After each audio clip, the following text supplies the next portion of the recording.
people like me. You need people like me so you can point your fucking fingers and say, that's the bad guy. That's the bad guy. That's the bad guy. That's the bad guy. That's the bad guy.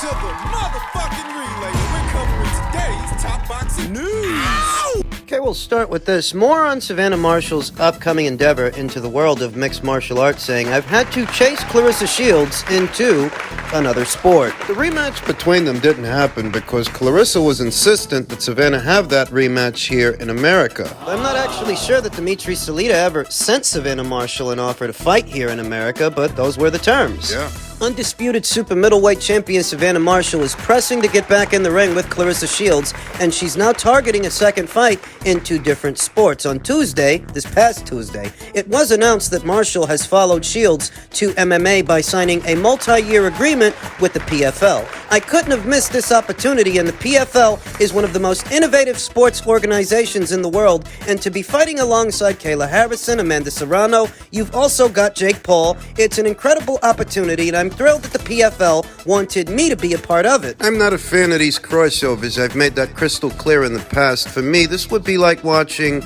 Michael Jordan and Larry Bird play each other one-on-one in a game of golf. Right, I know, playing each other one-on-one in a game of billiards. That's not what we've come to know them for, those sports, those... How long has Savannah Marshall actually been training in mixed martial arts? Has she even started? Savannah Marshall, after capturing the undisputed crown at 168 from Franchon Cruz de Zern a few months ago, is now gunning for Shields in boxing and MMA. That's the plan, Marshall said. I'm not stupid, and I can see why they were interested in me. From the response that me and Claressa got in the ring, so that's definitely on the cards. It doesn't look like a rematch in the ring is coming off, so I've had to chase her into a different sport. I've boxed for 20 plus years. After doing the same combinations, the same routine, I'm excited to learn something different. I'm excited to start kicking. I'm excited to start grappling, wrestling, that sort of thing. I'm basically starting from scratch. It's changing it up. I did the same thing for a long time. Now, there are women boxers and world champions that come from MMA backgrounds. Some Muay Thai, kickboxing, Chantel Cameron. She used to do a bit of kickboxing, as did Katharina Fanders of Norway. These fighters that I think would be more adequately suited for this kind of a crossover. But to my knowledge, Savannah Marshall has no background in mixed martial arts. I might take to it, or it could be a total disaster, so we'll have to see, said the undisputed champion. And as stated, I'm not a fan of these novelty acts. Boxers crossing over into MMA and MMA fighters crossing over into boxing. I'm not a fan. But if Savannah Marshall, who has stated openly, she's going to be on the bench for the rest of the year. She suffered some kind of an injury, a hand injury I think it is, and she's not going to box for the remainder of this year. So what happens to the Green fight? The Jadeja Green fight that she was supposed to be having after having beaten Franchon Cruz, this division's then undisputed champion. What happens to the Green fight? What happens to the Green belt? Well, it's conceivable that Savannah Marshall may be stripped of it. Perhaps the WBC will elect to label her a champion in recess because she's injured, vacate the title, and allow Jadeja to fight Franchon Cruz for it. Jadeja is ranked at number 1. Franchon is ranked at number 2 by way of the World Boxing Council. It's Franchon's chance right then and there to win the belt back, win it back in a fight with Jadeja Green. And Jadeja is with Most Valuable Promotions, so they can bankroll the show. They can pay for the fight. You will notice that Jadeja is also ranked at number 1 with the World Boxing Association, the WBA. But at number 2 is unbeaten Raquel Miller, not Franchon Cruz. And it's the same with the WBO. With the WBO, Jadeja's ranked at number 1 and Raquel is ranked at number 2. Could this be Raquel's moment, her opportunity to finally make a splash in the sport? The unbeaten up-and-comer who's getting long in the tooth. We've talked about many times here on the channel over the years, has yet to make a splash in the sport in spite of her decorated amateur background. She came up in the Emmys with Claressa Shields and Franchon Cruz, Marlene Esparza, Tiara Brown, Michaela Mayer, Virginia Fuchs. She was there. She's right there, ranked at number 2 by way of both the WBA and the WBO. Now, by way of the IBF, Raquel is ranked at number 1. You know what she might do? Maybe she don't fight Jadeja for those other titles. Maybe she picks up the IBF, sees about becoming a champion first, so she can approach a potential Green fight, Jadeja Green fight, as a champion and not just some challenger. Maybe.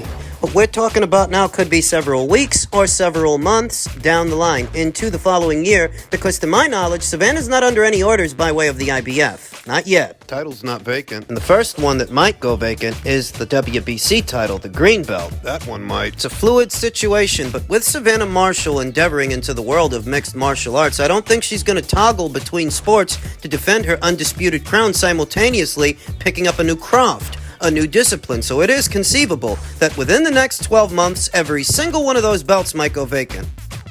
Men's heavyweight news, the continued fallout of this past weekend's unified title fight, Tony Bellew's continued reaction saying, "I'm not really that bothered, and I'm not interested in defending or abusing anyone. I'm just purely pointing out to the facts." And they are. This punch is below the navel, as you can all see here. No opinions, just facts. But situations like this often expose about the boxing community is how little the boxing fans actually understand boxing and what the rules are, the actual rules. A low blow is not exclusive to punching a guy in the family jewels, punching him in the balls. It's really anything below the belt line. Below the navel, actually. These hair-splitting moments in the sport really are a dime a dozen. This is just the latest one. Carl Froch stated, "For me, yes, it was a low blow. If it's below the navel, then it's a low blow. It doesn't have to be directly in the gonads for it to be a low blow. Whether it's intentional or not, the shot was low. The referee did the right thing." Not every Brit in the United Kingdom is going up to bat for Daniel Dubois on the predication of nationalism. Liam Smith and Paul Smith of the Smith brothers, they think the shot was a low blow. That's what they both think. Intentional or not. Tony Bellew thinks it was a low blow. Perhaps some people don't want to take it from Tony because he actually fought Alexander Usyk, and perhaps that formulates some kind of bias. But what about Farrell Crotch? He doesn't have a horse in the race. Neither does Peter Fury. Peter Fury, who says trunks below the navel. Any punch on the waistband, never mind low on the band, is not the stomach. It's a groin shot. Huey got the same against Samuel Peters. Excruciating pain. So it's low. Soon as shot landed, ref called it as it landed. He's the third man in there. It is what it is. You didn't see a delayed reaction. Body shots, well-placed ones, usually elicit a delayed reaction. Guy gets hit, then he collapses. Whereas with Usyk, it was immediate. You're essentially looking at is a supinated hand as it delivers an uppercut with the thumb portion of the glove touching the belt line and the actual knuckles, the fist portion of the glove, below the belt line. You don't use your thumb to punch a guy. You use your knuckles, and a knuckle portion of Daniel Dubois' glove as he delivered that uppercut is below the belt line. I don't think Alexander Usyk's navel is down there. Tack on that as the punch was being delivered, this is an uppercut we're talking about here. Not a left hook to the body, an uppercut that's coming in low. Bones' reaction to the shot was immediate. He immediately ruled it a low blow. But that's not going to satisfy the conspiracy theorists and those looking for controversy, where in the sport of boxing, you're sure to find it. You ain't gotta look far. Most of what I see are closet Fury fans pretending to be Daniel Dubois supporters who would have liked for the rest of the belts to end up on the Queensberry side of things so that Tyson Fury could fight Daniel Dubois and get some of the heat off his back for not fighting Alexander Usyk. Usyk keeping those belts mean the pressure's still on. The pressure is still on Fury to fight this guy, though hopefully... Because some are interpreting this as Alexander Usyk looking human for a change, looking a bit more human than usual, this will inspire confidence in Tyson Fury to perhaps finally take this guy on and get it over with. This is going out to Usyk. If you're a religious man like you say you are, and you keep crossing yourself, do not cheat in the name of God. And that's all I ask you. Let the first man let him come and say to my front face, I'll punch him in the mouth so hard. See if they'll quit.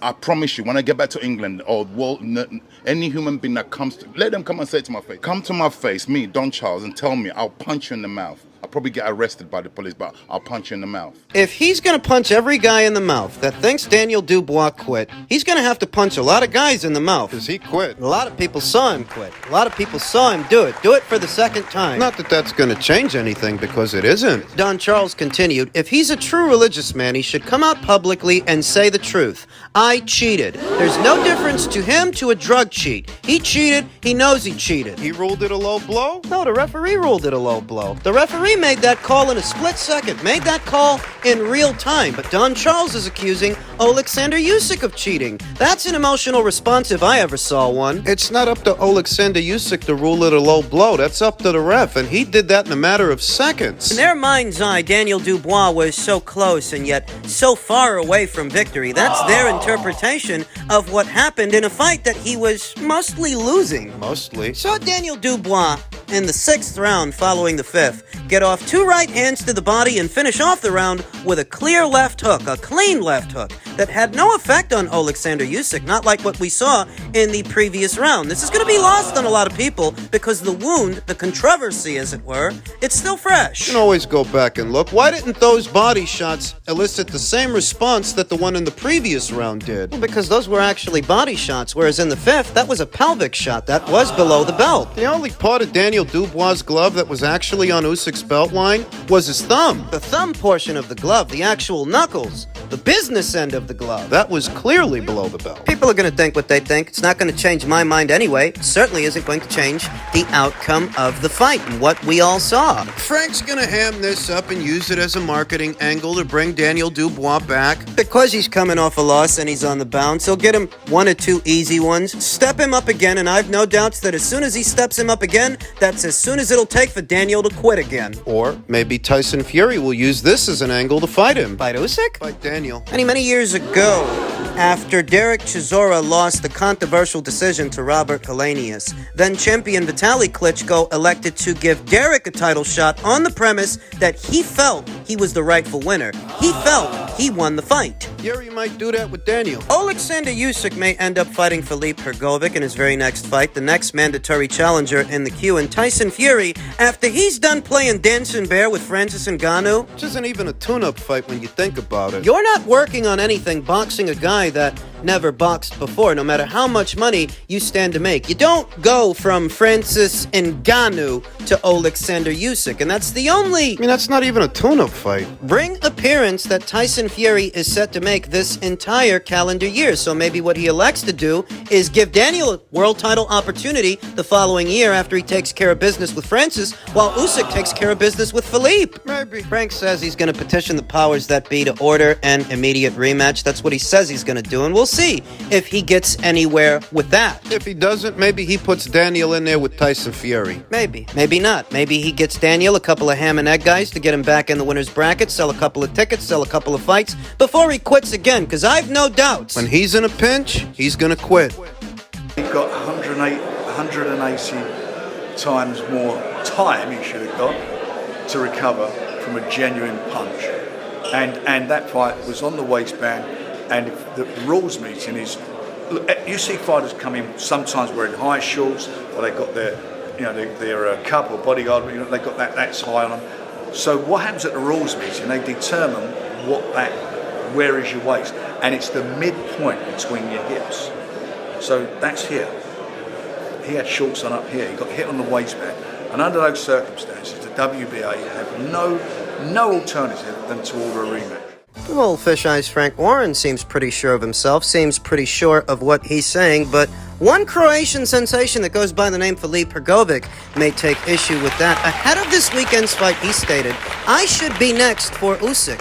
I'm not going to step aside." Anticipating an Usyk victory like most of us did, he anticipated that Usyk would beat Daniel Dubois, which he did, and now he wants next. Philippe was last in action on the undercard of Joshua versus Helenius, what became Joshua versus Helenius, opposite the ring Australian southpaw Dempsey McKean. Boxing Scene article from ahead of this weekend's fight reads, IBF mandatory challenger Philippe Hrgovic will be a very interested party in this Saturday's fight between Alexander Usyk and Daniel Dubois. Usyk will defend his titles against Dubois in Poland, while Dubois is the mandatory challenger under the WBA. Hrgovic is the IBF's mandatory. I don't think Tyson Fury versus Alexander Usyk is next. I just don't think you're going to go from fighting Francis Ngannou in a circus fight to fighting a legitimate pugilist, a legitimate boxer, an Olympic gold medalist, and a 2-division champion, unified. I don't think Tyson Fury versus Alexander Usyk is next. Philippe Hrgovic. He believes the winner should be ordered to face him next. I should be next. Yeah, I'm next in line. IBF is next in line. According to all the rules, I should be next.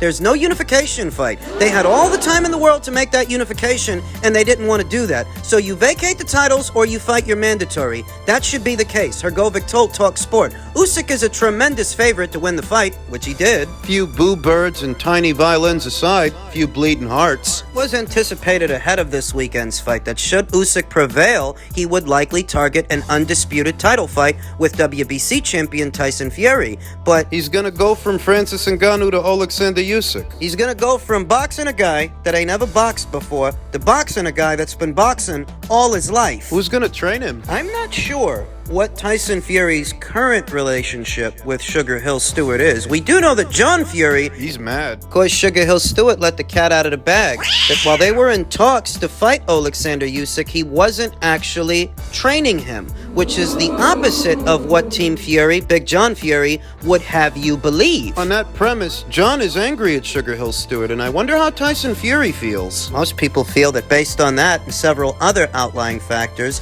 Fury didn't really want that fight. Philippe Hrgovic does not believe Fury wants to make that fight, which is why he wants Usyk to satisfy his mandatory obligations. They don't want to do that fight. Fury's fighting some guy who's never boxed before. They don't want to do that. So fight your mandatories. I'm not going to step aside, and I want my title shot. I deserve it. I work hard. I've been in this sport for 17 years, and I want to get my chance. I wonder what Fury's relationship is at this time with Sugar Hill Stewart. Is he even training him for this fight? Is this a fight that requires training? Requires Sugar Hill Stewart. Is I it? mean, just based on that he's boxing a guy that I never boxed before, and at this time, we don't know what his relationship with Sugar Hill is. He could very well be between trainers. I don't know that Usyk will be Fury's next fight after October. And if he's not, there's no reason to not fight Philippe Hrgovic. He is your mandatory challenger. He's next in the queue. That might be how this all breaks down. Philippe Hrgovic, he's got two promoters. He's got Vazirman on one end and Matchroom on the other, whereas Alexander Usyk, as of now, will be fighting under the Skills Challenge banner. Many of you may have forgotten